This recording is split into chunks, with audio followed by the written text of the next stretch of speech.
Alright, Night 2 in Vampire the Masquerade. December 24th, 6 nights till New Year.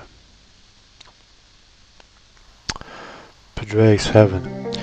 Again, it's the same sensation, a sudden plunge into frigid waters, snapping me back to reality. Not exactly a graceful awakening. Movie shit, here we go again, kind of a moment. In the midst of this routine, there's always the distinctive first touch, the thing that jolts me back to consciousness. This time it's the gentle rustle of pages turning a supple nudge back to the waking world. I crack open an eye and look around in his derelict armchair. Padraig sits bent over a heavy tome, pencil in hand, etching thoughts onto the yellowed pages. His gaze never leaves the text, but he must have sensed me waking. Good evening, I hope you slept well. Yeah, I did actually, not worse than in any other place, at least. You kinda take what you can get when you live on the road. I'm well aware. Oh, am I in the presence of another esteemed vagabond? More of a traveler by necessity. Still baffling as it seems we have something in common. So did I snooze through anything noteworthy? He jots down one last note and carefully closes the book before finally glancing up at me, face unyielding and cold as ice. That would depend on your definition of noteworthy, but I have been pondering our next steps. Oh, do tell. I have been working for anarchs for the past 2 years and forged friendly relationships with some of them, Torque included, although in this particular case I would rather avoid his presence. View on that one. That makes two of us. Judging by his sour face last night, he was not happy with me snagging you away like that. Well, I am of help to him. In the current situation, Torque is more than occupied with the goings on within his turf at the moment. He may have never time to patience for a visit. Yeah, right, so what do you propose then? The allegations against your sire. See, I happen to know someone who used to be deeply entrenched in the darker corners of the red market, an anarch working not too far from here. If Castle truly wields as much influence as the court suggests, my contact could offer substantial aid. Substantial, you say? Well, can't argue with that, except it's a no-go, amigo. His face crunches up in surprise and he repeats the words as if he tried to taste them for poison. A no-go, amigo? Look, I get it. You have friends and contacts aplenty, but so do I. Also, I know Reynard Castle like the back of my hand. We've been dealing all around the city, on and on for almost 2 years. There's gotta be somebody here who knows where he bailed. Padraig furrows his brow, waiting for me to elaborate further. This is real quandary. Two little angels whisper steadily into my ears, one having fallen spectacularly into the pits of hell, while the other has only sauntered vaguely downwards, spouting completely contradictory notions. In the end, I ignore them both, as I often do, and choose the third option, the best option, one where I don't have to reveal much at all. There's this one guy who hangs around Harlem, Ali Sansarik. Apparently he's one of the few kindred that didn't burn with hatred for Reynard, so it must mean they were getting along. He tilts his head slightly at the name of my well, let's just call it a contact. Ali Sansarik, the serpent? Why? Do you have something against them? Do you know that what the ministry, never mind that? Do you have the slightest inkling about what Sansarik capable of? I'm not fond of that look. The one filled with pity, but somehow I can't seem to bring out a credible lie to spite him. Go on, enlighten me. To put it bluntly, only in the most desperate situation would anyone with an ounce of sanity consider seeking out Alice Sansarik. A perfect lead. Given my circumstances, I can go find him now, have a little chat, and be back in no time. We could go find him, but it's far from the best course of action at the moment. Sarek is known to be extremely dangerous and territorial. We should not take him lightly. I propose we go to the Anarchs first. At least there will not be in danger of losing our heads. Losing our heads. You've been so dramatic. We're gonna be fine. What's the worst that can happen? I believe us literally losing our heads and is most definitely in the realm of possibility. We could split the party, you know. Again, we most certainly could not. See, I think, sweet lord, this guy, time to kick things up a notch. I fish a weighted coin out of my belt bag. Oops, sorry, I think I reached my limit there. How about we just flip a coin? Heads, we go to Sansaric. Tails, we go to Harlem. You mean the Bronx? And when people actually listen to what I say. Fine, fine, call it already. I see him hesitate, eyes going blank for a moment. His hand almost inadvertently crawls towards his drink, spinning it around a couple of times. Squinting at it, finally managed to make out that it's a dice rink. One of those really dorky ones of D&D nerds, Dungeons and Dragons, when they want to look at the silliest. Finally Padraig looks back at me, gaze as sharp as ever.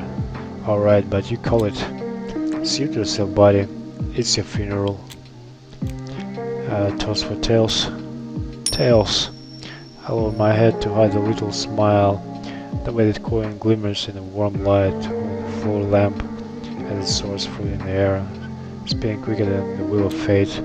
It lands safely on my outstretched hand and flips it onto my palm, showing confidently to Padraig without even a glaze. He looks at it and smiles at me like the cat. Got the cream, and I didn't see much as fancy that. Seems we're going to the Bronx after all. What? Impossible, truly impossible. This has never happened before. Treasures, coin, have I not been good to you? Have I not kept you safe in my pocket all these years? Is that how you repay me? I mean, what the actual...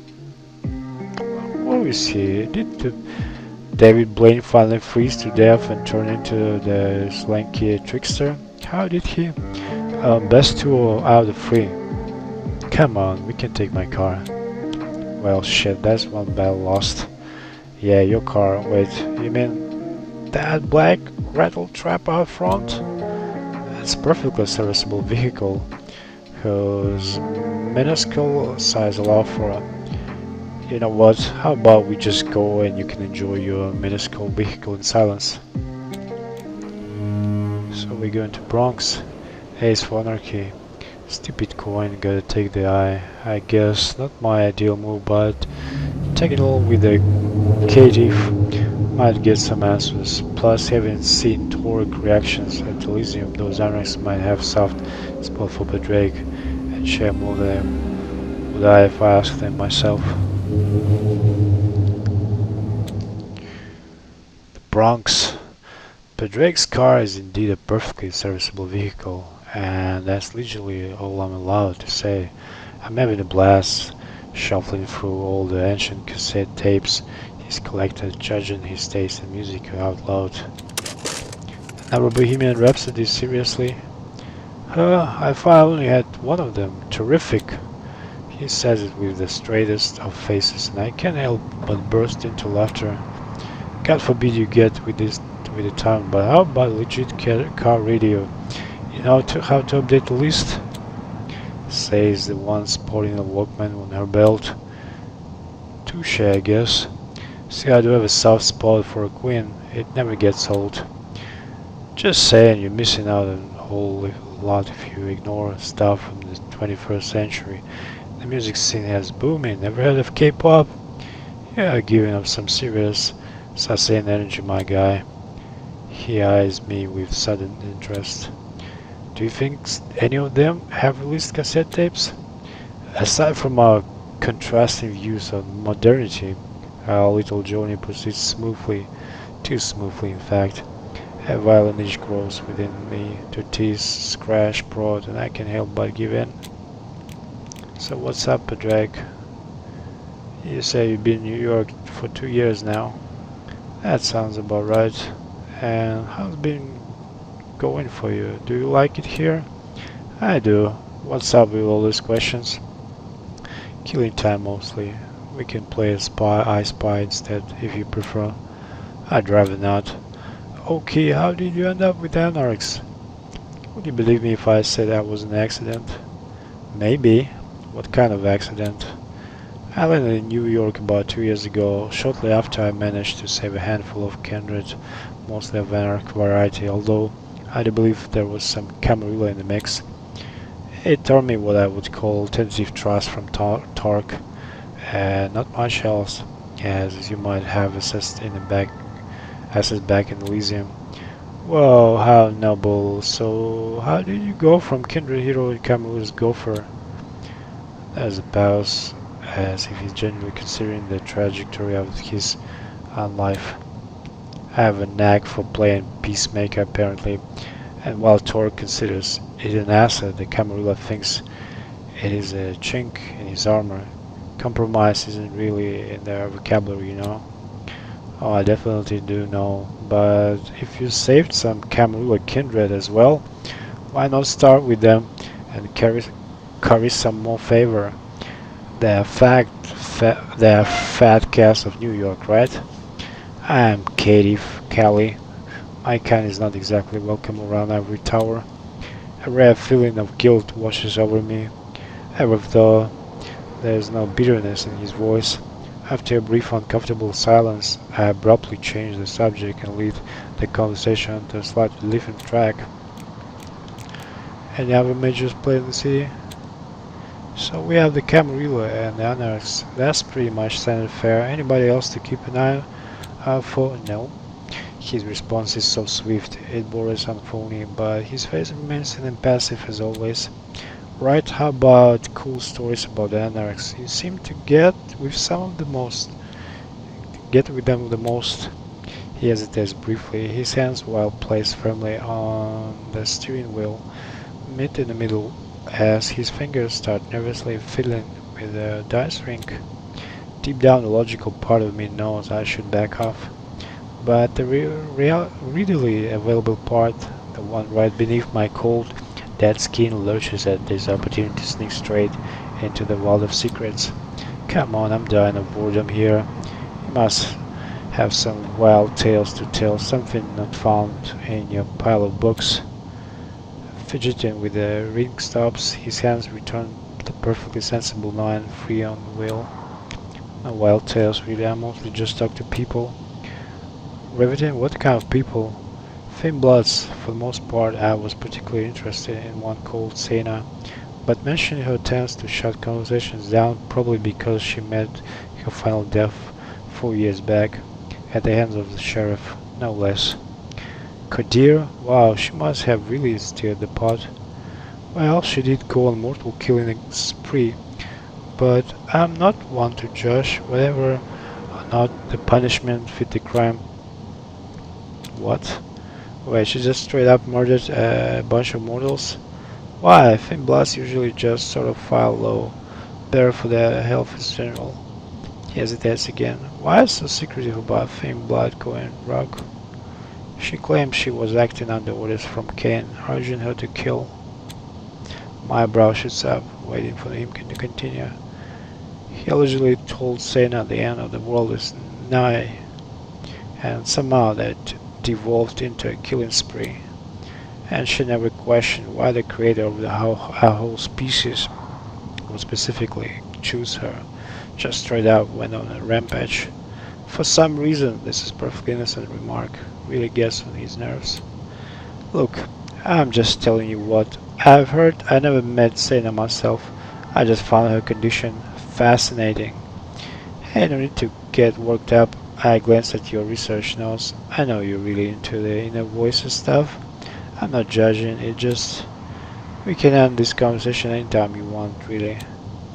It's just that you have some really niche hobbies, you know, may interest you in, don't know, crocheting or something. It's a lot less intense than chasing crazies. The kindred might not need air, but Drake's size is so profoundly, it probably etches into the very afterlife, or whatever else Sena went after meeting her final death. Oh, the Bronx! I'm not sure what I expected from an Arahau post in one of the most densely populated cities in America.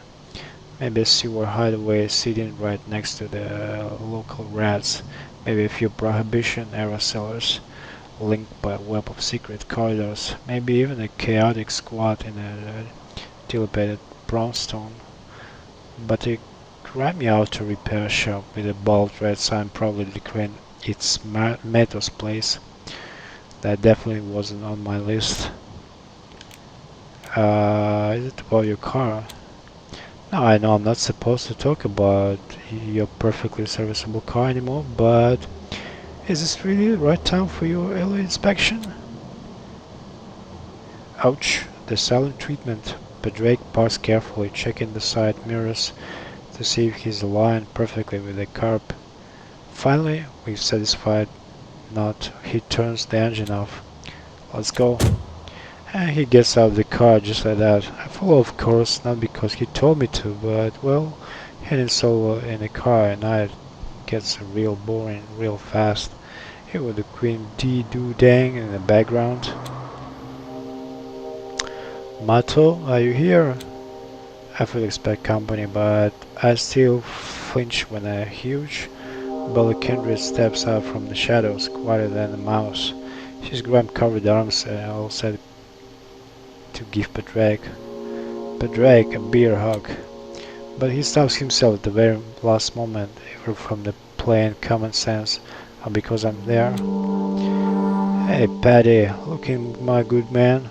What can I do for? Need me to take a look at that old clunker of yours? Paddy, clunker? Oh, this is gonna be good. I grin at Paddy expectantly, only to be met with his gaze full of discontent. My clunker is a top shave, thank you, Mato. Besides, I can see you're rather busy tonight. Still, I hoped you would have a moment for a few questions, though. It won't take long. Well, Mato erupts into laughter, patting Paddy on the shoulder with a hand as big as a dinner plate. Any mortal would get pulverized by a friendly little pet like that.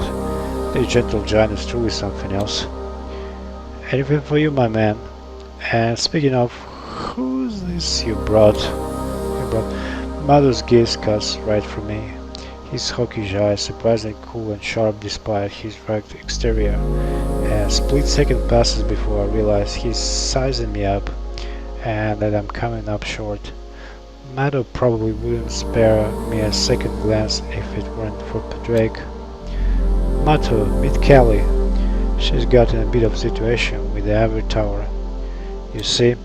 Well, to put it short, her execution is on hold provided she delivers the council her Cyrus head on a silver platter. Oh, Mato lets out a long whistle, his eyes gaining a touch of warmth and, dare I say, grudging respect. Damn, what's your sour stuff? That's kind of what we're trying to piece together. Ever come across a leak who goes by Reynard Castle? Reynard? Oh, can't say it rings a bell. What's his deal? Blood trade, among other things. But Drake says it quietly, sharply, with no hesitation, and I swear I see a bit of vitae drain from Mother's face. He almost drops a dirty rag he's been fiddling with ever since we got here. A tense silence fills the air, stretching like an endless rubber band. Thankfully, just as I'm a second away from blurting out of nonsense breaking, Mother speaks up. I fell shit behind, man, you know that. I know, believe me, we're not here to dredge up the past, we just need a direction, nothing more, nothing less. Surely, there is someone who's still in the loop, someone who might have heard some rumors. Matter fell full silent, avoiding Padraig's eyes. Internally, I'm giving Padraig stand ovation. I mean, I'm well aware of me, I misjudged my caretaker, but damn, if he's not the wire puller, maybe he would even teach me a thing or two. I get it. It's a difficult situation for you, but I was really hoping you could help me out here. You know, I would not hesitate to reciprocate what as I have in the past. I know this word. Yeah, I know. He seems more resigned, that irritated, but still refuses to speak. Eyes downcast, body language borderline, G and highlights. There must be some juicy history between those two, and I make sure to remember that info for later. Padraig shoots me a quick look, but before he can double down a guilty tripping, I flash my most charming grin and step forward. You see, I've only known Paddy here for what? A single night? Turns out that's more than enough to figure he's pretty good at killing the vibe when he puts his mind into it. That turned me outraged glare from Katie, which I cheerfully ignore, and an unexpected chuckle from Mato. I count my blessings and push on. Look, I don't know the first thing about you, the whole blood trade drama or whatever. That's none of my business. I'm not about to dig you in dirt. Survival's game we all playing, right? Throwing Reynolds cool out the kind of cheap, but it tends to look like Sean. So I'll back off. Plus, I'm not the spot where I really can't afford to have anyone else in this town to be pissed off me. Yeah, gotcha, just that. No need to spill out for me. Can only pass sort of my thing, you know. Let's just drop the whole shebang. Alright. He nods hesitantly, and I'm not sure if he caught on to my attempt to win him over. I really hope he didn't, cause I've already scanned his workshop and caught a bait or two I can feed him to keep on a book. Let him see a fellow enthusiast in me. Hey, you run a garage, yeah? Got any spare hydraulic jacks lying around? My leveling system completely bailed on me a few nights back. Leveling system? That's a new type. Didn't figure you for an RV type. What's your ride? I mean, it kinda started its life as Class C Mini Winnie, but after years of us messing with it and edit stuff, it's basically a custom build now. Oh, and it's 6-wheeler. Ooh. Modified chassis, huh? Color me intrigued. I'd love to get a look at that beast. Maybe just a simple fix for the jacks, like some wiring gone bad, no power getting through. Nope, check that already. When those jacks decide it's game over, there's no coming back. It's no big deal, really. I just hate having anything break on me when I'm out and about, you know. Tell me about it. I used to spend a lot of time on the road myself. Yeah? What was your hunt? Duluth, Minnesota. Been ages since I went back though. Why is that? Oh, you know, start business, responsibilities, and I just sort of gave up on it. Well, if you ever get hit with a sudden wave of nostalgia, I could swing by and pick you up after I'm done with all this Camarilla bullshit, of course. It might be Hope playing tricks on me, but it seems more at ease now. Maybe even warmed up to me by a degree or two. You're Class C, that's your heaven, right? Right on a fully decked, soundproof, steel curtains and all, reliable and minty fresh mobile heaven. Damn, I really need to see that masterpiece sometime. Give me a few nights to sort my stuff out, and I'll show you all the quirks. He cracks an actual smile, looking both wistful and excited. You know what? I may take you up on the offer. Deal. Just keep those fingers crossed for me, alright? I've got to navigate my way out of that Camarilla mess first, remember? I gleefully sift through Maria's treasures, pretending I didn't see him watching me like a hawk, clearly fighting a vicious internal battle. But in the end, never of us breaks our silent standoff. Well, it's time we head out. We still need to find someone who can actually give us some answers. Sorry to bother you, Maddo, and thank you for your time. Oh, that's cold, even by Padraig's standards. but it sets me up perfectly. I smile brightly at Mado and wave a little. Farewell, gentle giant. We turn around to leave, and I quietly count the steps. But before I reach 3, Mother curls under his breath and speaks up. Hold up. But Drake shoots me a meaningful look. But it's gone by the time we both turn back to the friendly giant. Meadows gnawing at his bottom lip and twisting the rag between his fingers. Yes? I really am out of that business, Patty. I know, Meadow. Still some whispers find their way to my ears. Nobody likes gossip more than a bossed-up kindred. And the truth usually comes in really handy too. Yeah, so there's Theme Blood Alchemist Skylar is her name, I think.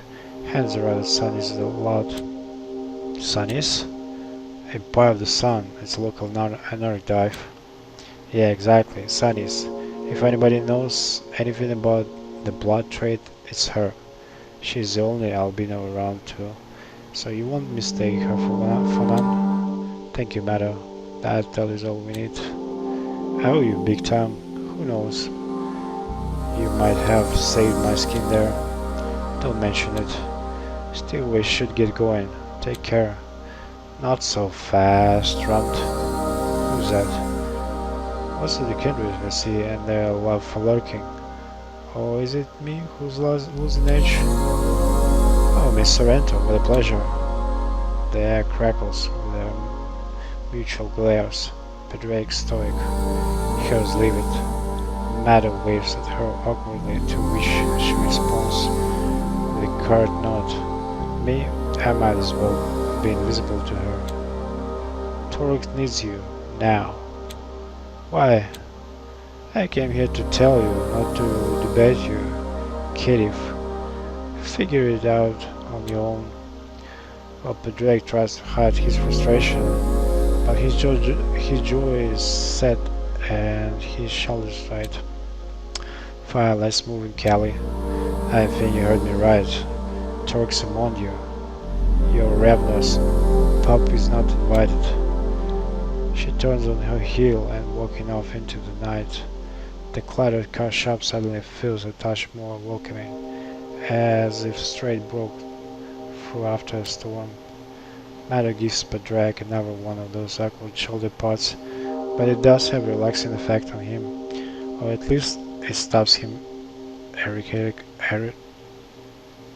erratically spinning the ring. She seemed delightful. Wow, another kindred who dims down the room. You really got them by the dozen here in the Big Apple, huh?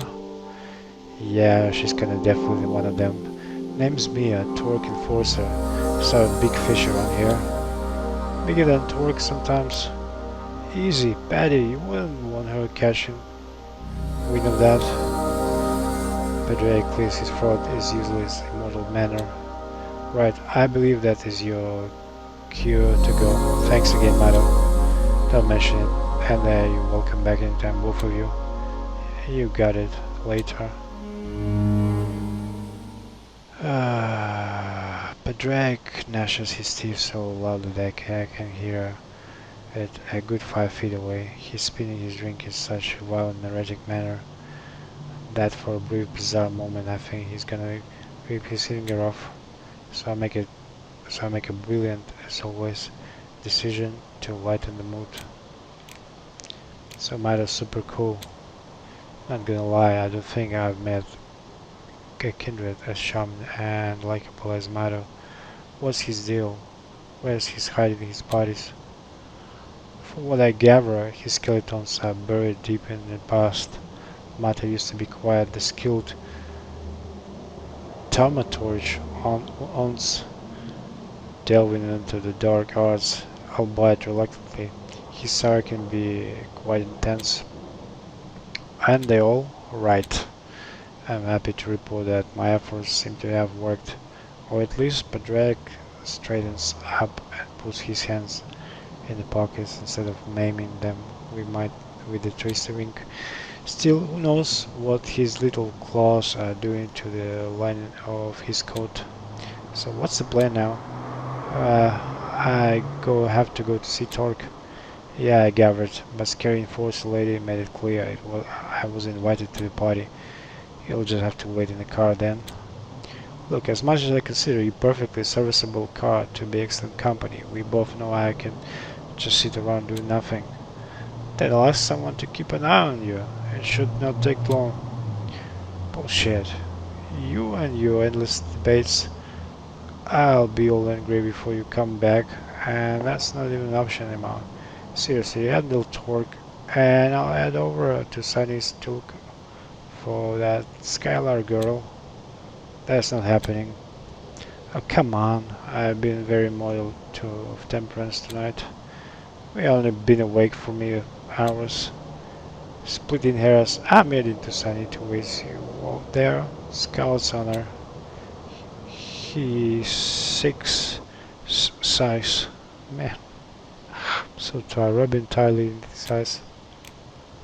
I don't miss GPS. I mean, what else can we do? Are you gonna ship me like a duck or something? Before you say anything, I'm highly allergic to any form of tracking, text or otherwise. I have no idea what any of that means. That's probably for the best. A shadow of amusement crosses Drake's face, but he managed to swiftly suppress it. Look, it seems we're out of options here. You'll have to come with me and wait for a bit. I'll figure out what Torque wants from me, and then he trails out mid-sentence and stares blankly into the distance, hands joining together to spin his drink. I wave my hand in front of his face, but he doesn't even flinch. Talk about being out there, and trust me, I'm an expert out there. After what seemed like a lifetime, he finally speaks up, and I feel every single drop of predictability evaporate. Alright, let's meet the Empire of the Sun in an hour. Hold up, for real? Empire of the Sun, 1 hour, do not let me down. And before I even have a chance to say something, like maybe thanks or crack a joke, he turns his heel, hops into his perfectly serviceable vehicle, and drives off into the night. I feel right at home all alone and without anyone breathing down my neck. Surprising to myself and probably to Pedrakes as well, I have no intention of bailing, not when there is solid lead waiting for me at Sunny's. But then again, the night is young, lit up and gorgeous, and I'm alone in the city that never sleeps. Why don't you join the scenic road? Well, I'm part of the sun. From pillar to post to another nice spot. Networking, right? With Pedrake temporarily out of the picture, it's on me to win the Scarlet Duskborn drive for the last drop of intel. Take a break.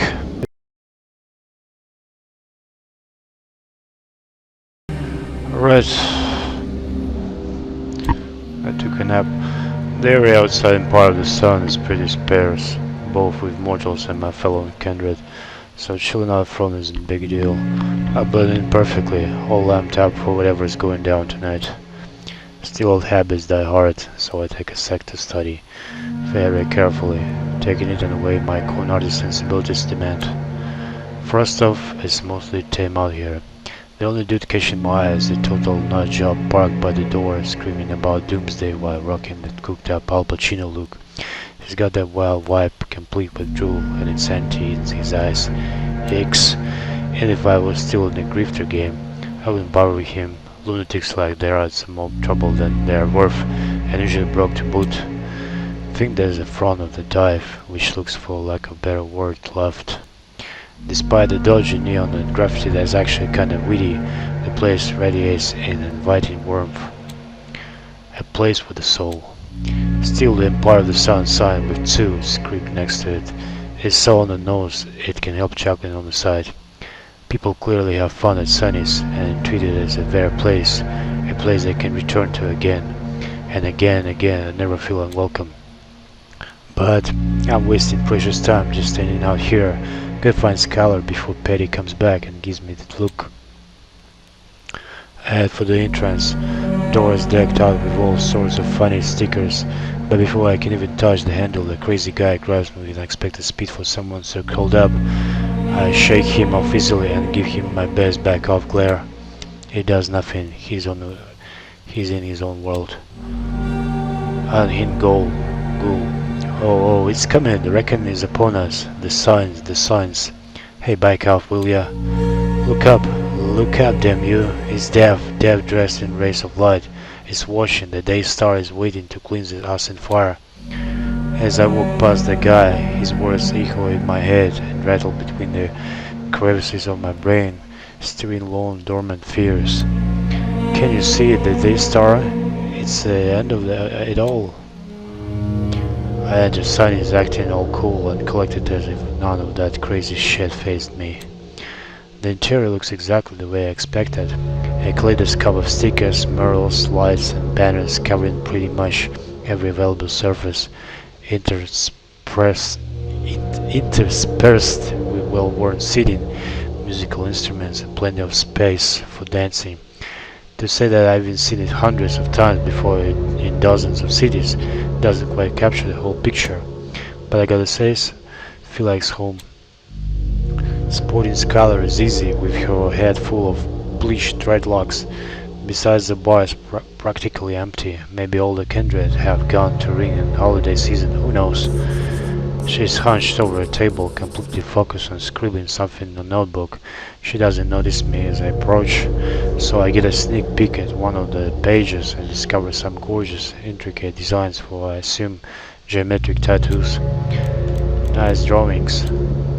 Oh, those are dope. You ink people up? I plop right next to her, shaking her out of her reverie. She gives me a confused stare. Yeah, I mean, it's kind of my old gig. Tough finding clients at night, huh? You could say that. Her eyes narrow on me, to which I respond with my brightest scream. Can I help you or something? Maddox said you might be able to. Name's Callie. I'm looking for Reynard Castle. Never heard of him, so that's all? Where do you think you are going? I grab her by the collar as gently as I can and ease her back down. She resists a little, but let's be honest. If thin blood has nothing on well-fed kindred, I have her down easily, but my green widens in a manner that is, hopefully just a little bit fretting. I usually favor dodging conflict over sparking it, but this time my impulses steer me toward chaos, and I let the flood take me like a ship on a windswept sea. Let go of me. Answer my questions then. Reynard Castle, where's he? Look, I really don't know any Reynard Castle or whatever, okay? Really? Plain dumb? Do I look like I'm here for games? Cut the shit and talk. I have nothing to say to you, bitch. Let me go or I'll start screaming. No you won't. Now, how? You have no mouth. I watch as her eyes bulge, hands grasping wildly at her face and finding nothing. Blocking the sense of touch is not something I do often, but when the opportunity arises, it's always a sight to behold. Before she can catch up on the illusion, I theatrically snap my fingers, bringing the afternoon back to my face. There we go, all back to normal now. Where's Reynard Castle? She touches her mouth, tugging at her lips, tracing the teeth, moving the jaw left and right a few times. Relief washes over her face, and she stutters a little when she speaks up. I honestly don't know. I've only heard bits and pieces about him, and the alchemists worth their salt knows of all the major suppliers in the city. So you're an alchemist? Impressive. Screw you. Not sure where my genuine compliment went from, but okay. So what's the scoop on Castle, preferably his current whereabouts? I keep telling you, I've got no clue. I've never laid eyes on him. Then give me something worthwhile. You're sort of wasting my time here, girlie. Love me a good chat, but I'm on the clock at the moment. Alright, chill out, will ya? I know someone. There's this courier. She delivers all sort of shit all over the county. Can you get pretty much anything? She's tied with Castle, alright? Interesting. Go on. Go on? Go on what? I smothered the urge to roll my eyes. Go on, hook me up with her, like yesterday. All those threats, and she still hesitates to help me. Well, the time for the stick has come and gone. Now it's time for the carrot. I really wasn't lying when I told Maddo I'd rather not make any more enemies in the city. Look, you're not exactly catching on here. I could just take your phone and set up the meeting myself. But I'm feeling generous, so I'm asking you politely, I might add. You call that polite? Haven't you noticed? I live in sweeten the pot, alright? You set me a meeting with a courier of yours, and I'll clue you in on where I stash my gods. Her ears perk up a little, but she still eyes me with great suspicion. What goods are we talking about? I flash her a reassuring grin, and though she recoils a little, her attempt at non-challenge fails miserably. Blood stashes, obviously. Top quality, best variety, all of your little alchemist's heart might possibly desire. Deal? I reach out my hand, pausing to give her the space to decide before I'm forced to make a decision for her. Likely after a brief deliberation, she reaches out and shakes my hand. Deal, hold on, I'm gonna make a quick call. I nod and relax, keeping her inside, and she wanders over the stage area and takes out her phone. I feel twingle of guilt over how I treated her. Maybe I shouldn't just start off with that whole blood stash thing. Yeah, well, I'm not exactly a planner, am I? If this courier leads me to Reynard tonight, this whole search could end in a matter of hours. Just the thought of freeing myself from the looming threats of Camarilla, that annoying caitiff, and this oh so futile endeavor, and it warms the chambers of my undead heart. Finally, Scholar hangs up and gets back to the table, fidgeting with the charm hanging from her phone. A real bender of nerves. Done. Meeting's in 15. Let's move. Alright, when it blazes brightest, we'll be judged. A gentle snowfall greets me outside, gracefully covering the dirty sidewalks in a layer of priestline, while and dusting the occasional pedestrian with soft, fleeting crowns. Scholar winces at the screams of the madman and brushes of the falling snow. I, on the other hand, let it settle in my hair undisturbed. Snow never bothered me anyway. So where are we meeting exactly and where? The moment she opens her mouth, the perfectly serviceable vehicle cuts the corner of the Padraig, hunched over the steering wheel, a rolling storm cloud on his face. He pulls up carelessly and lunges towards Sunny's before noticing Scarlet and me. He pauses, face crunching in confusion. He seemed genuinely surprised to see me, and I'm suspended somewhere between feeling smug for defying his expectation, exasperated that he has so little faith in my word, and slightly regretful I never even attempt to flee, if only to gauge his reaction. Sadly, he regains his composure before I can tease him about it. You are here, that's good. Of course. Told you I'll be here. Indeed, though. Given the track record, you understand why I find it shocking, yet not entirely unpleasant. Hey, I never gave my word I'd stick around last time, did I? He rolls his eyes and settles his gaze on Scholar. They size each other up suspiciously, like a pair of alley cats on a hot tin roof. Paddy, meet Scholar, a local anarch with knack of alchemy. Scholar, meet Paddy.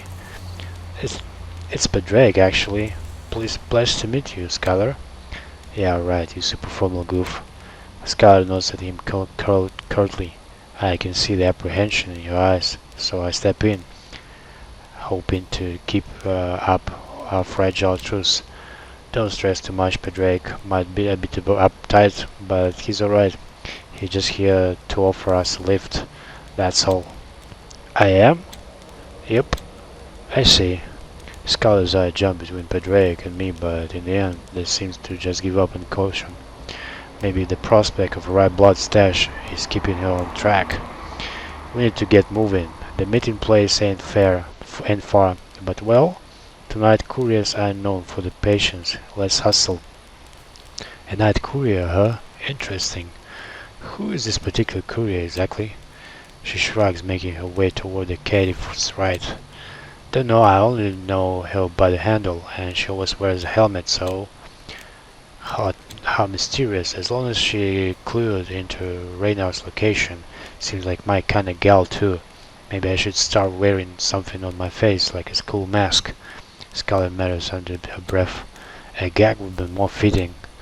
Honestly, Patty and her would definitely hit it off. Bursts of fever, yada yada. Careful or I'll gag you instead. She presses her lips together and gets into the car without another word. Satisfied, I note to myself before turning to Patrick. Anyways, you done with talk thing? Yes. His speedy response is slightly suspicious. I narrow my eyes and judge him openly, but he is completely unfazed. More importantly, what's all about a night courier? I smile at him mischievously, filing the passenger door open, and there it is Padraig's audible sigh. He's really fond of his mortal reactions, my antics. Voices of the angel, they seep poison into ears. Hit hard, oh, hit hard, their honey-head words. The sudden commotion alerts me, and I'm instantly ready to pounce. The loony from before his knee, before Padraig, clutching at the hem of his pants, with his head thrown back at Mrs. Over eyes, staring blankly into the night sky. He stopped screaming, but his lips quivered with faint whispers that fade into the air like smoke. Dream not in your slumber, for the day star will sear its truth onto your whole being. I still roll my eyes, ready to toss a quip about like attraction like, but then I notice that Padraig has not moved an inch. He's staring motionlessly into the man's eyes, completely frozen aside from his hand, fingers twitching wildly, spin the dice thing. He's been fidgeting like that a lot, actually, now that I'm paying attention. Padraig, you okay there, buddy? No answer. The catatonic madman falls over into the snow as I approach and gently free Padraig from his grasp. Padraig, talk to me, what's going on? Suddenly his hand stops, then all of him unfreezes. He avoids my eyes and shoves his hands into his pockets. I'm fine. You sure? What was it all about? I do not know. Let's not fret about it for now. The night courier is waiting. So, night courier. I thought I knew every fixer with Don Reynard had ties-ins, given my role as the logistics gal of the coterie. Maybe I'm just tired, but I have no clue who that night courier might be, and it sends my trickster sense into overdrive. Usually I'd fill the car with some kind of idle talk, whenever I'm with friends or just by myself, but this time I just let the silence hand.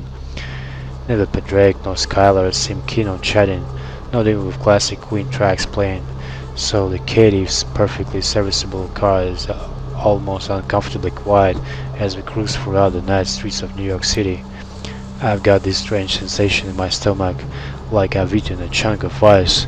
If Kindred could get indigestion, I blame it on my last mortal meal. But since that's not a thing, I guess this feeling must be anxiety. It's really not my usual vibe. Something about this whole situation makes the hairs on my neck stand right up. It feels like there's something terrifying waiting for me at our destination, just a few blocks away. But weirdly enough, my gut is telling me not to run from it, and my gut is usually spot on. As we pull up to the meeting spot, the night courier stands out immediately, mostly because she's the only one around. Clad in dark livers and sporting a helmet, she almost disappears into the night alongside her bike. We barely come a halt before Scarlett jumps out of the car and approaches the courier in a few strides. She seems eager to talk and even more eager to bolt, so I keep my eye on her, ready to give chase. She looks like she might make a run for it. It's not even a question. I shoot a quick glance his way and catch him looking at Skylar's just as testy as I am. Of course she does. Come on, of course she does. Or am I the only flight risk in your book? Well, I haven't come across anyone quite as slippery as you, so there's you have it. The moment Skylar pivots and heads our way, we cut the chatter and step out the car. 5 minutes, that's all I could get for you. Spend it well. Helen reaches out to me in a gesture that feels overly formal. Yes? Words work just as well, you know. Theatrical eye roll laced with an annoyance is all I get for that. The key, you know, to your stash. I held up my end of bargain. Yeah, I got it right here. I toss her the key, which easily snakes out the air. Pleasure. With that, she's off into the night. As she disappeared, we casually approach the night courier. One look at Bedrag reveals a simmering impatience. I know he wants to take the lead, and honestly, while I'm not exactly thrilled to step aside, it seems like a pragmatic choice. Let's face it, negotiations with Scarlet went less than stellar, even by my standards. But Bedrag hardly gets a word out before the courier cuts him off with a sharp, sour response. Shut the hell up, pretty boy. Wait, I know the sound of that walking against Vortex. Callie? How did you get yourself into this time? She takes off her helmet and I'm floored, staring at her face and her thought. I'd say again outside of some vampire afterlife fantasy. Jess? Holy shit, is it actually you? Is this why you dragged my ass over here? To start the shitty high school reunion? As freaky as ever, I'm dying to give her a hug, but her thundercloud of her face screams back the fuck off. I settle for an awkward pat on the shoulder. Care to introduce me? Jay's eyes nearly pop up of her head. Oh, piss off. Is this really why I'm out here? What? No, hell no. It's let's just go one step at a time, Christ. Padraig meets Jessica Wainwright. I know you like it formal. She was part of our crew before she up and vanished like a ghost a year back or so. Speaking of which, we thought you were gone, for good I mean. She seemed thrown by that, but she swallows whatever rush of words is clawing at her throat. Oh really? Well, that clears up the mystery of the silent phones. So we play it like that? I fucking warned you, you dick. Not like I can text beyond the grave. For information, I'll have you guys note. This whole situation is surreal. Early on about, Reynard said, of course, Reynard Castle, turning shit into gospel. Her deceptively soft features hardened. Why the hell are you poking around for him anyway? Let's summarize. Short version Camarilla, the full scoop. He's off the grid, and now I'm the neck deep in shit cause the Camarilla wants him found. Right, and who's this charmer? I'm essentially the raft keeping her afloat in the cesspool she's plunged into. Not gonna lie, I jumped up a little. I sort of forgot he was even there. I still toss him a wounded look and pout a little while Jess lets out a hearty laugh. So I'm surfing this way of horror shit with you, or you filthy lifeline. The sheriff had him shadow me. I swear he's useful sometimes. Maybe it's a pretty yet infinitely punchable face that does it. Right? And you just went along with all this creeping around because why exactly? New year, new me. You see, with 2025 right around the corner, I'm exploring my personality a bit. Plus, there was the whole get decapitated by the sheriff's blade thing hanging over my neck, so yeah, I chose the lesser of the two shit shows. She's clearly not assumed. Stepping outside of the gang has really changed her vibe. Hell, we used to get along swimmingly back when we were cramped in the RV together. Maybe a bit of real talk is what I need to melt that ice. I drop my voice as if I'm letting her into a deep, dark secret. Truth to be told, there's gotta be something bigger at play with this whole mess, you hear me? I just can't figure out what the hell they want with Reynard and why now all the times. Jess shrugs and crosses her arms over her chest, looking like she couldn't care less.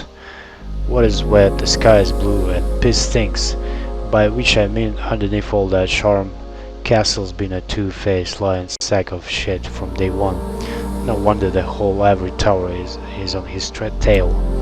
Hold up, there's clearly bad blood between her and Reynard, and it's skewing her view a bit. Maybe charming? Sure, I'd buy snake oil off the bastard too, but he's always been straight with me. What's even worse, she has this horrid look in her eye I can only interpret as pity. The hell there's to pity. I'm doing just fine, thank you very much. Heard through the grapevine you might know where the castle is hiding. And Jess laughs at that. Am I losing my edge here? Oh honey, castle's an even deeper shit than Cali. See, I've been involved with the circulatory system on and off, passing messages and whatnot. She leans back even further onto her bike, all cool and collected, like nothing gets to her. I almost follow enraptured, but catch myself at the last moment and straighten up, signaling for her to continue. Where this castle shot right up the top of their shed list just a couple of nights back, based on some fresh intel they got from who knows where. Suddenly she leans forward on her elbows, looking at me seriously. This is major league shit, Callie. Could be Uncle Sam level big. It might not just be castle in the crosshairs, but anyone tangle up with him, keep the hell away. Yeah, except running away somehow vanish from my playbook. I literally lose my head over it. She shrugs and starts putting her helmet on. It's your problem, not mine. I bailed on that clusterfuck of a sorrow for a reason, and life's been beautiful ever since. Good fucking luck though. Pause for dramatic effect. And don't bother calling me again. And she's gone. Just an engine roar fading into the night. Right back at ya, bitch. Without looking at Padraig, I let out an awkward laugh and kick out some loose storms. She's quite something. How are you holding up? I'm fine. Absolutely peachy. What's the little hate between the siblings? Am I right? So, the circulatory system, huh? What's your take? Padraig mercifully bites his glib tongue and pretends not to see that I'm sort of in shambles. It appears they are more eager to nab Reynard Castle than we anticipated, and they managed to acquire some incriminating intel. To be honest, things don't look too good for him. Great, and we are still no closer to finding him than we were last night, or whenever. There's also the matter of whether the circulatory system intend to harness you as well, by virtue of being Reynard's accomplice. Oh please, I'm hardly even sidekick. He levels a blank stare at me, and I bark out at laugh. My spirits momentarily lifted. I wrap my hands together briskly, suddenly feeling like my mischief. Well, seeing as your anarch lead didn't really pan on you, guess we're hitting Sansarik next. He hesitates, idly twirling his ring, more a tick than an actual needle this time. It is indeed our backup lead, but only lead. Fine. At the moment, it is on my lead, but I have my reservations about Sansarik. Let's unpack this back at my heaven. Besides, dawn is nearly upon us. He starts walking toward the car, then pauses when he sees I haven't moved. I tug at the fraying edge of my sleeve, smiling at him almost apologetically. Yeah, funny story, but I can't, literally. He sizes me up relentlessly. Callie, this isn't the moment for your antics. We need to move, and quickly. Thing is, your heaven isn't safe for me anymore. What are you? It's just a thing with my clan. If I crash in the same spot more than once a week, you might as well sweep me up at sundown, like with a broom. He looks at me personally, searching for the seed which for once isn't there. His fingers dance on his hand, spinning the ring furiously. Finally they come to a stop. Yeah, I get it. I'm not messing around, or you do? A hint of mirth sparkles in his gaze, though his expression remains stoic. Let's run this voice at my place tomorrow night. I've got a private eye in mind who might have an idea where to find Sansarik. A P? You are not talking about D'Angelo, are you? He arches an eyebrow, a flicker of surprise on his face. Already acquainted, I see. More like disappointed, the leper is a good guy, but a dead end. Grill him about Reynard and God his leech. He even implied it was somehow my fault. Reynard's vanished off the face of the earth. Well, Castle's practically a ghost, since Cyric, on the other hand, is not exactly hiding. D'Angelo should know a thing or two about him. Fair, but he's a slippery little eel. We might need leverage to get him talking. A shadow of a smile crossed his face. Leave that to me, he'll talk. He turns around and climbs behind the perfectly serviceable wheel. Tomorrow dusk, my heaven, don't let me down. I give him a playful salute, waving as he pulls away. Oh, look at that. Nice bleeding into a day already. I really need to get to move on. There's a damp little cellar that I've been eyeing for a crash pad. It's not exactly the Ritz, but I've done my homework. It's secure enough for a quick sleepover. Time's ticking, but with any luck, I'll snag some prey en route. It's not good to sleep on an empty stomach after all. A last resort, if you are ravenous, home is just a dead memory.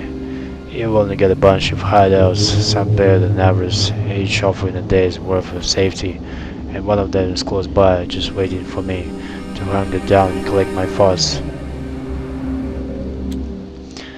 If D'Angelo haven't qualified as hovel, then this temporary shelter of mine is full of catastrophe, so I don't like this smell. It could force Tommy Wiseau to shed a genuine tear. Mold is practically redecorating the ceiling. And let's not start on the bed, especially a damp mattress that leaks some extra sauce fluid onto the floor with each squeeze. Home, sweet home. But hey, at least it's pretty secure. There's zero chance of sunlight sneaking in here. Maybe because the resident microbes have evolved enough to shut out anything that threatens us. They are Jeremy Utopia. I sprawl out on the lumpy mattress and I'll cover my dead Walkman, cursing myself for not getting spare batteries. When Reynard pulled that thing out, I legit thought he was going to wiretap me, but turns out he was just giving me a piece of his past, a little gift from the better times or whatever. Honestly, as if I needed another thing to play my tunes. Again is not as uptight about going online as the tower, so we stream just like everyone else.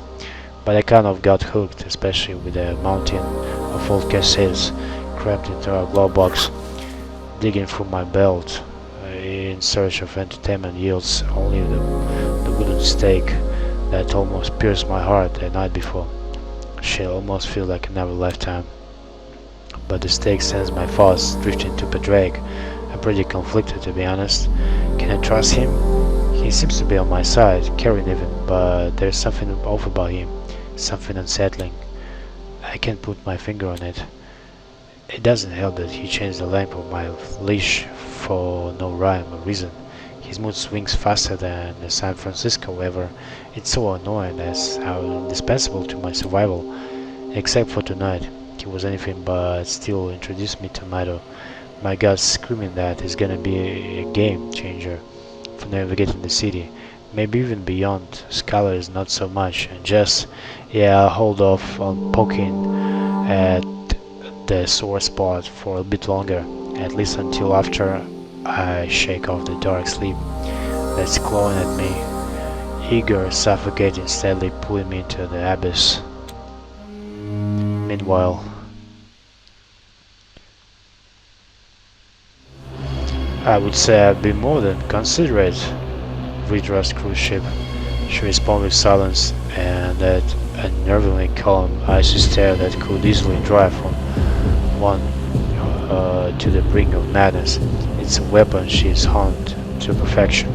I've abused it by now, but it slices through me as viciously as the very first time. How long has it been now? 5, 6 months? Half a year trapped in this endless spin of justifications, half-truth and unfulfilled promises, constantly veered of course. Despite her alleged interest in my unique condition, despite our shared thirst for answers, despite the growing urgency, the resolution to my dilemma always hovers just beyond my grasp. Still, she is the first kindred, so make me believe she could truly grant me reprieve. I've been holding up my end of the bargain. Not once have I raised objections, not once have I strayed from agreement. But I'm not one of your puppets, Vitra. I thought I'd made my stance unequivocal, une- une- unequivocally clear. That you did. Oh man, looks great. This cannot go on. You need to deliver on your promises, or I'm walking away. She cracks a smile as stunning as it is rare, like a dragon flashing its fangs. It suits her, giving her true nature. All in due time, dear, all in due time. Okay, so we end the night. Well, that was a night too. I'm a bit tired. See you in night 3 then.